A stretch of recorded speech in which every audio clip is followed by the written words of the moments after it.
नमस्कार, आपका बहुत बहुत स्वागत है मेरे इस चैनल इंस्पिरेशन ऑलवेज में। मैं हूँ डॉक्टर प्रीति और आज मैं बात करने वाली हूँ जो आज का एक ऐसा समय चल रहा है, डिफ़िकल्ट टाइम, जो हमारे भारत में इस तरह की विपदा आई हुई है। मैं समझती हूँ इस समय सभी लोग चिंता में हैं, भय है, उदासी है, बहुत सारे विषय हैं जिस पर आक्रोश भी है, गुस्सा भी है, नाराज़गी भी है, अविश्वास है, दिल को चोट भी लग रही है। जिन लोगों के लिए दुख को महसूस कर रहे हैं और जिन अपनों की चिंता में हम डूबे हुए हैं, हम उनकी बेस्ट से बेस्ट मदद किस तरह से कर सकते हैं, कैसे उनकी हेल्प कर सकते हैं। तो मैं आपसे पूछना चाहूँगी कि क्या जो हमारे संबंधी हैं या जो हमारे दोस्त हैं जिनको यह इन्फेक्शन हो गया है या हम ये चिंता कर रहे हैं कि उन्हें हो ना जाए, तो क्या हमारा चिंता करना उनकी कुछ मदद कर पाएगा? हम उनकी मदद कब कर सकते हैं? जब हम स्वयं स्वस्थ होंगे। जब हम खुद स्वस्थ होंगे तभी हम दूसरों की मदद कर पाएंगे। हमें अपने को स्टेबल रख कर के दूसरे की मदद करनी है, परंतु अगर हम ही स्टेबल नहीं होंगे तो हमारा इम्यूनिटी लेवल भी कम हो जाएगा और हमारे भी चांसेस बहुत बढ़ जाएंगे इस इन्फेक्शन को कैच करने के। हमारे वाइब्रेशंस, हमारे थॉट्स, हमारी फीलिंग्स बहुत तरह की नेगेटिव चीज़ों को हमसे दूर रख सकता है। आखिर वो कौन सी चीज़ें हैं जिस पर अभी तक भी हमारा ध्यान नहीं जा रहा है, जो अभी तक भी इग्नोर हो रही हैं? ऐसी कौन सी बातें हैं? आप लोग सैनिटाइज़र का प्रयोग कर रहे होंगे, आप लोग सोशल डिस्टेंसिंग का भी ध्यान रख रहे होंगे, आप मास्क को भी निरंतर जहाँ ज़रूरी है पहनते भी होंगे। जितनी भी प्रिकॉशंस कोविड-19 के लिए ली जानी चाहिए, मैं आशा करती हूँ आप सब वो सारी चीज़ों का ध्यान रख रहे होंगे।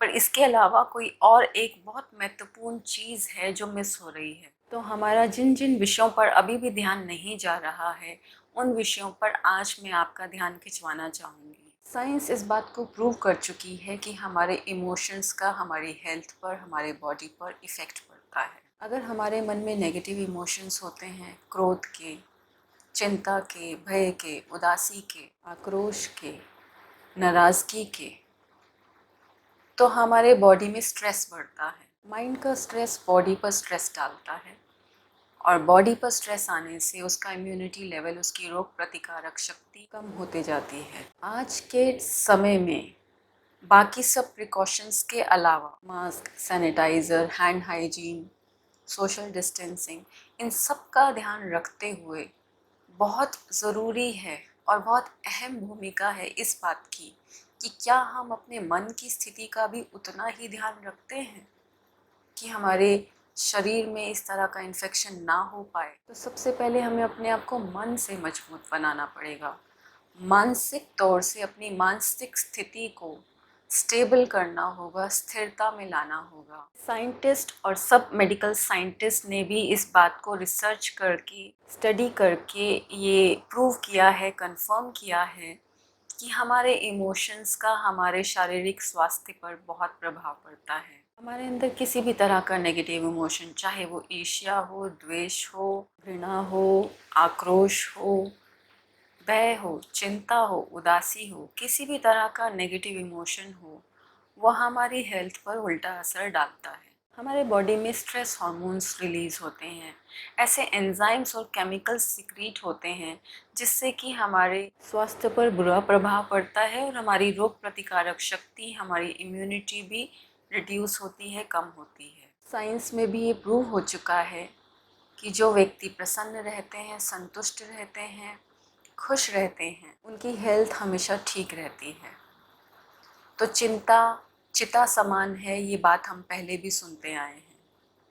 तो आप खुद से प्रश्न करें कि ये जो सोशल मीडिया में हम गवर्नमेंट के अगेंस्ट कुछ न्यूज़ पढ़ते हैं या इस तरह की नेगेटिव न्यूज़ पढ़ते हैं जहाँ पर हम देखते हैं कि बहुत कुछ गलत हो रहा है, उन सबको देखने और पढ़ने के बाद हमारे मन में किस तरह की भावनाएं उत्पन्न होती हैं। सबसे पहले ये नेगेटिव इमोशंस, और ये सिर्फ कोविड को लेकर के नहीं है, अपने परिवारजनों के लिए और मित्रजनों के लिए जो हमारे अंदर चिंता के विषय हैं, या जो उदासी और जो चीज़ें हम अपने आसपास देख रहे हैं उसको देख कर के मन जो उदास होता है, निराश हो जाता है, होपलेस हो जाता है, ये सारे नेगेटिव इमोशंस हैं। और ये सिर्फ हमारे कोविड सिचुएशन के लिए नहीं है। अगर हमारे किसी मित्र संबंधी के साथ कोई भी तरह की नेगेटिव भावना है या हमारे मन में कोई ऐसी भावनाएं जो पास्ट की मेमोरीज हमने रखी हुई हैं और उसकी वजह से हमारे अंदर कुछ भी किसी भी तरह का नेगेटिव इमोशन है, इस सारी की सारी बातें हमारी रोग प्रतिकारक शक्ति को कम करती हैं। हम अपने गवर्नमेंट को लेकर के जो जो भी हमारी नाराज़गी है या जो हमारा गुस्सा है, जो प्रतिशोध की भावना है, जो लोग नेगेटिव कर रहे हैं, जो न्यूज़ में हम सुनते रहते हैं, उन लोगों के प्रति जो हमारे अंदर एक ऐसी गलत भावनाएं, नेगेटिव इमोशंस हमारे अंदर जो आ जाते हैं, ये भी एक तरह का इन्फेक्शन है। स्वयं को इस तरह के इन्फेक्शन से बचाएं। ये नेगेटिव इमोशंस हमारे इम्यूनिटी लेवल को कम करते हैं। तो सबसे पहले हम इसका भी प्रिकॉशंस लें कि जो चीज़ हमें इन्फेक्शन दे सकती है उस चीज़ों का हमें बहिष्कार करना है, उन चीज़ों को अपने से दूर रखना है। तो ऐसी नेगेटिव न्यूज़ सुनते हुए भी और ऐसी नेगेटिव बातों को पढ़ते हुए भी, देखते हुए भी हमें अपने मन की स्थिति को सदा पॉजिटिव रखना है। उसके लिए हमें अच्छी अच्छी बातों को सुनना होगा, ऐसी चीज़ों को पढ़ना होगा जिससे हमारे मन में आशा की, उम्मीद की किरण जागे, हमारे अंदर अच्छाई की तरफ और हमारे अंदर अच्छे लोगों की तरफ और दुनिया में जहाँ कुछ अच्छा हो रहा है उस तरफ हमारा अटेंशन जाए, जिससे कि हमारे मन में पॉजिटिविटी, होप और फेथ जागृत हो। तो कोविड-19 पैंडमिक में सिवाय इस बात के कि हम सैनिटाइज़र का प्रयोग करें, सोशल डिस्टेंसिंग मेंटेन करें, मास्क लगाएं, हैंड हाइजीन का ध्यान रखें, इस सारी बातों के अलावा भी सबसे महत्वपूर्ण जो है वो आपको इस बात पर ध्यान देना होगा कि हमारी मानसिक स्थिति कैसी रहती है, हमारे मन में किस तरह के विचार अधिकतर समय आते हैं, किस तरह की फीलिंग्स मैक्सिमम टाइम पूरे दिन भर में हमारे अंदर जनरेट होती हैं। ये पॉजिटिव इमोशंस हमें किसी भी तरह के इन्फेक्शन से सेफ रखते हैं। तो सबसे पहले हमें इन इन्फेक्शन से अपने आप को बचाना है, बाकी प्रिकॉशंस तो ज़रूरी हैं ही। हमारे अंदर जो भी स्ट्रेस हार्मोन्स रिलीज़ होते हैं वो हमारे बॉडी को हार्म करते हैं।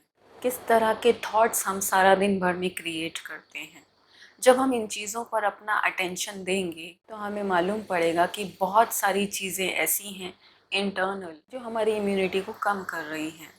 अगर इस समय में हम अपने आप को स्वस्थ रखना चाहते हैं तो हमें इन सब का भी पूरा पूरा ध्यान रखना पड़ेगा। अब आप सोचेंगे कि ये तो नेचुरल है, स्वाभाविक है, कुछ भी नेगेटिव होता हुआ देखेंगे तो गुस्सा तो आएगा ही, किसी को भी समस्या में देखेंगे, किसी को भी परेशानी में देखेंगे तो उदासी तो होगी ही, चिंता तो आएगी ही। तो मैं आपसे पूछना चाहती हूँ कि गरीब व्यक्ति को देख करके अगर कोई धनवान व्यक्ति अपना धन भी कूड़े में डाल देता है या कुएं में डाल देता है या नदी में बहा देता है कि हम गरीब का दुख नहीं देख सकते हैं इसलिए मैंने अपने धन का भी त्याग कर दिया, तो क्या इससे उस गरीब व्यक्ति को कुछ मदद मिलेगी, कुछ सहायता मिलेगी? क्या वह उस गरीब व्यक्ति की कोई सहायता कर पाएगा? इसके विपरीत अब दो व्यक्ति सफ़र करेंगे, तो उसने उसकी बीमारी को या उसकी गरीबी को कम नहीं किया अपनी अमीरी का त्याग करके, लेकिन मैं अपने धन से उसकी मदद कर सकता था। समृद्ध होकर के भी गरीब व्यक्तियों की मदद की जा सकती है। तो मैं आपसे पूछना चाहूँगी कि क्या यह उचित है? कोई बीमार व्यक्ति को देख करके क्या आप ऐसा सोचते हैं कि हम भी पहले बीमार हो जाएं, हम उसी तरह से उस बीमारी से ग्रस्त हों जिस तरह से दूसरा व्यक्ति ग्रस्त है, और तभी हम उसको एहसास करा पाएंगे कि हमें उसकी चिंता है या हम उसकी तकलीफ़ को समझते हैं। टीबी जैसी बीमारी, लेप्रेसी जैसी बीमारी, एड्स जैसी बीमारी, ऐसी बीमारियों में भी कभी आपने ये संकल्प नहीं किया होगा कि हमें स्वयं भी टीबी हो जाए, तब हम किसी टीबी वाले व्यक्ति की केयर कर पाएंगे या उसका ध्यान रख पाएंगे। उसी तरह से ही हम अपने इस भारत की जनता को और विश्व की सारी जनता को इस कोरोना की बीमारी से बचाना चाहते हैं, मुक्त देखना चाहते हैं। हम चाहते हैं कि जिनको कोविड हो भी गया है वो भी जल्दी से रिकवर कर जाएं, खासकर अगर वे हमारे नज़दीक का संबंधी है या हमारा कोई नज़दीकी दोस्त है। आप इमेजिन करिए कि दो व्यक्ति हैं।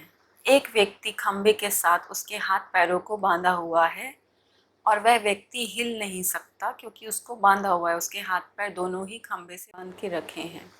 ऐसे ही दूसरा व्यक्ति उसके सामने है, उसको भी उसी तरीके से खंबे से हाथ पैर बांध के रखा गया है। क्या वह व्यक्ति जो खंबे के साथ बंधा हुआ है दूसरे व्यक्ति की कुछ मदद कर सकता है? कुछ नहीं मदद कर सकते। वो एक ऐसे तीसरे व्यक्ति के आने की उम्मीद करेंगे जो खुद फ्री है, बंधा हुआ नहीं है, जिसके हाथ पैर बिल्कुल फ्री हैं। वो चाहेंगे, विश करेंगे, प्रे करेंगे कि कोई आए और उनके बंधे हुए हाथ पैरों को खोल दे। इसी तरह से ही हम दूसरे व्यक्ति की मदद केवल तब कर सकते हैं जब हमारा अपना स्वास्थ्य ठीक होगा। तो किसी की मदद करने का मतलब ये नहीं है कि हम अपने स्वास्थ्य को बिगाड़ लें। हम स्वस्थ रह सकते हैं और स्वस्थ रह करके हम उस व्यक्ति की ज़्यादा मदद कर पाएंगे। इस तरह से तो ना उसका कोई फ़ायदा होगा ना हमारा कोई फ़ायदा होगा। तो जो व्यक्ति कोरोना से पॉजिटिव हो रहे हैं, कोरोना की बीमारी से ग्रस्त हैं और जो रिकवर कर चुके हैं या जिनकी डेथ हो गई है, उनके शोक व गम में हम जो व्यक्ति ज़िंदा हैं उनकी भी हेल्प नहीं कर पाएंगे और स्वयं की भी हेल्प नहीं कर पाएंगे। तो इसलिए बहुत ज़रूरी है कि हम अपने मानसिक स्थिति का सबसे पहले ध्यान रखें। जब मैं स्टेबल होऊंगा तभी मैं दूसरे की मदद कर पाऊंगा। और हमारा अपना स्वास्थ्य ठीक रखने के लिए हमें इन बातों पर बहुत ध्यान रखना है कि किस तरह की भावनाएं सारा दिन हमारे मन में चलती हैं, किस तरह के थॉट्स हम सारा दिन क्रिएट करते हैं, किस तरह की चर्चा हमारे अपने मित्र संबंधियों के साथ, अपने कोलीग्स के साथ या अपने पड़ोसियों के साथ हम करते हैं। तो चर्चा का विषय जो होना चाहिए वो पॉजिटिव होना चाहिए, वो इस तरह का होना चाहिए जो दूसरे को स्फूर्ति दे, जो दूसरे को आशा दिखाए, जो दूसरे को पॉजिटिविटी दे सके। लेकिन अगर हम इस तरह की चर्चा करते हैं जिससे नेगेटिव इमोशंस ही ज़्यादा से ज़्यादा क्रिएट होते हैं, तो हम दूसरे व्यक्ति की मदद नहीं कर रहे हैं, उसका नुकसान कर रहे हैं, स्वयं का भी नुकसान कर रहे हैं। इसलिए अपना भी ध्यान रखें और दूसरों का भी ध्यान रखें। तो बहुत ज़रूरी है इस तरह का लिटरेचर पढ़ें जो हमारे मन में आशावादी विचार, फेथ, ट्रस्ट, पॉजिटिविटी और पॉजिटिविटी में ट्रस्ट, अच्छी बातों में ट्रस्ट, अच्छी चीज़ों में ट्रस्ट, अच्छे लोगों में ट्रस्ट, इस तरह के भाव उत्पन्न करता है। उस तरह के न्यूज़ देखें, उस तरह के कमेंट्स देखें जो आपको पॉजिटिविटी की तरफ दिखाता है, जो ह्यूमैनिटी की अच्छाई दिखाता है। ऐसे बहुत सारे न्यूज़ भी आ रहे हैं जहाँ बहुत सारे अच्छे अच्छे व्यक्ति हैं जो बहुत अच्छे अच्छे कार्य कर रहे हैं। तो हमारा ध्यान उस पर फोकस होना चाहिए और उसको देख करके जो हमारे मन में अच्छी पॉजिटिव फीलिंग्स, ब्लेसिंग्स की फीलिंग्स, गुड विशेस की फीलिंग्स जो निकलती हैं वो हमें भी स्वस्थ रखेंगी और अन्य व्यक्तियों को भी स्वस्थ रखेंगी। हम जिनसे बात करेंगे हम उनसे पॉजिटिविटी की बात करेंगे और अपने आप को नेगेटिव चीज़ों से बचाएं। आप इस तरह के व्यक्तियों से मिलोगे या इन व्यक्तियों से आपकी बात होगी सोशल मीडिया पर या फ़ोन पर जो हमेशा नेगेटिव ही बातें करते हैं या नेगेटिव ही न्यूज़ शेयर करते हैं और हमेशा नेगेटिव, जिसमें निराशा है, जिसमें बुराई है या जिसमें आपके अंदर हताशा, निराशा, होपलेसनेस, उदासी, चिंता, घृणा या नफ़रत या क्रोध, इस तरह के इमोशंस क्रिएट होते हैं। उन तरह की कॉन्वर्सेशन से बचें, उस तरह की कॉन्वर्सेशंस को अवॉइड करें, अच्छी तरफ अपना ध्यान लगाएं। ये बहुत ज़रूरी है। जब हमारी मनसा स्थिर होगी, हमारा माइंड का स्टेट स्टेबल होगा, तब हम स्वयं को भी स्वस्थ रख सकेंगे और अन्य व्यक्तियों को भी स्वस्थ रख सकेंगे। धन्यवाद। Thank you so much. आपने इस वीडियो को इतना पेशेंस के साथ सुना, अपना कीमती समय दिया। आपका बहुत बहुत बहुत धन्यवाद।